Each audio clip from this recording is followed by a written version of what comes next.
আজকের ভিডিওটা সকালেই 11টা থেকে শুরু করলাম। তো সকালের খাওয়া দাওয়া কমপ্লিট হয়ে গেছে। আর এখন দেখো ছেলেদের জন্য একটু আপেল কেটে নিয়ে এসেছি। আর আমার ছেলে সকালবেলা কিছুই খায়নি, সেই জন্য ভাবলাম ও যদি আপেলটা খাই তাহলে একটু পেটটা ভরবে। কিন্তু কি বলবো, কিছুতেই খেতে চাইছে না। তো দেখো একটা একটা করে নিচ্ছে আর মুখ থেকে বার করে দিচ্ছে। তা কী করবো, এখন তো আমিই লাস্টে আপেলগুলো খেয়ে ফেললাম। তো যাই হোক, এবার খাইয়ে দাইয়ে চলে গেলাম রান্নাঘরে। তো আজকে বাঁধাকপি করবো। তো বাঁধাকপিটা আগে একটু ভাপিয়ে নিয়েছিলাম। তো এখন দেখো এই যে তরকারিটা হয়েই গেছে প্রায়।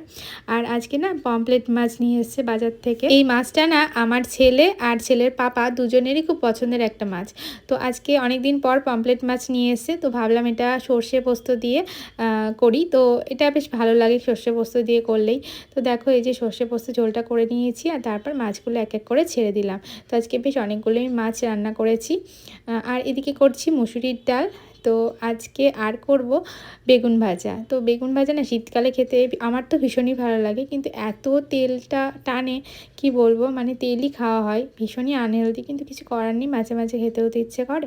তো রান্নাবান্না কমপ্লিট করে দেখো স্নান সেরে নিলাম, আর ঠান্ডা লাগছিলো বলে হাউস কোটটাও পরে নিলাম। আর এরপর চুলটা ভালো করে মুছে নিয়ে একটু ক্রিম লাগিয়ে নিয়ে তারপর কিন্তু চলে যাব পুজো দিতে।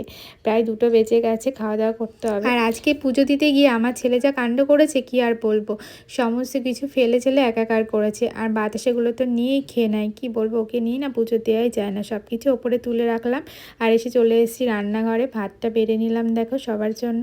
তো ছেলে আর ছেলের পাপা আগে খেয়ে নেবে। আর এই যে ছোট ছেলে, ও তো আলাদা করে কিছুই খেতে চাইছে না, এই যে দেখো শুধু ভাত খাচ্ছে। তো যাই হোক, তারপর আমিও আমার খাওয়া দাওয়া কমপ্লিট করে নেবো। আজকে এটুকুই তোমাদের সাথে শেয়ার করলাম, টাটা।